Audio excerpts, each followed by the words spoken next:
the Labour Party has finally decided to suspend its prospective candidate in the Rochdale by-election.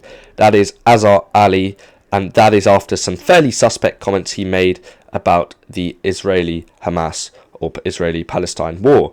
He suggested that the Israeli government allowed the massacre on October 7th to happen so that they would have a green light to do whatever they so wish to do against the population of Gaza. That is, of course, outrageous and ludicrous, and something that Azhar Ali has since apologised for and said that he found the comments of a conspiracy website, something that I think is not fit for a prospective candidate in an important by-election. Sir Keir Starmer was on the media rounds today saying him and the party acted decisively. However, I'm not sure they acted decisively out of their own will and principle, but more from and more to do with political media pressure. It was good work, good investigative journalism work from the Daily Mail that exposed this damaging sting.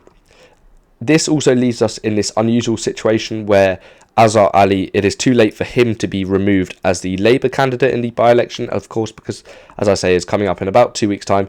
But also, the Labour Party has now U-turned and officially withdrawn their support for Azhar Ali. As I say, they didn't initially, but they have now, after what I believe to be political media pressure, as opposed to goodwill, and principle. This is made all the more unusual because the Green Party candidate is in the same position in this Rochdale by-election, meaning that there are only about 2 or 3 serious candidates in the upcoming by-election. This would suggest that George Galloway would have a lump of support, but many Labour voters may look to the Reform candidate too.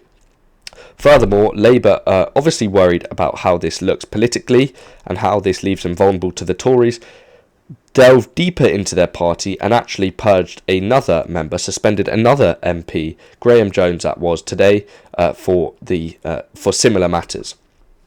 This raises a question as to whether the Labour Party really is a change party. Of course, when Keir Starmer first came to the helm, he promised to purge the scourge of anti-Semitism and has effectively, since he come in, removed many of the hard left members to create a more moderate, less scary Labour Party. He has suspended Jeremy Corbyn, suspended Diane Abbott, who will both be standing as independents. All of this, as I say, raises the questions whether the Labour Party really is a change party and leaves them vulnerable to attack lines from the Tories.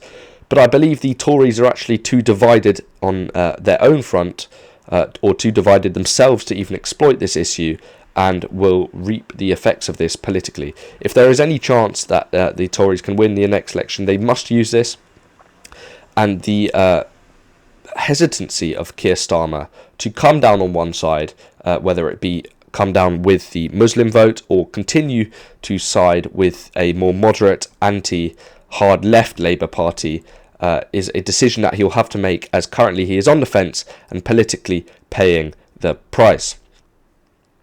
I have mentioned the Tories, I feel, are too divided currently, though, to exploit this, and I suspect it is actually Reform UK that will pick up the votes from, in particular, disenchanted traditionalist white working class Labour voters that now will not be backing Azhar Ali, who of course will be standing as an independent in this upcoming crucial by-election.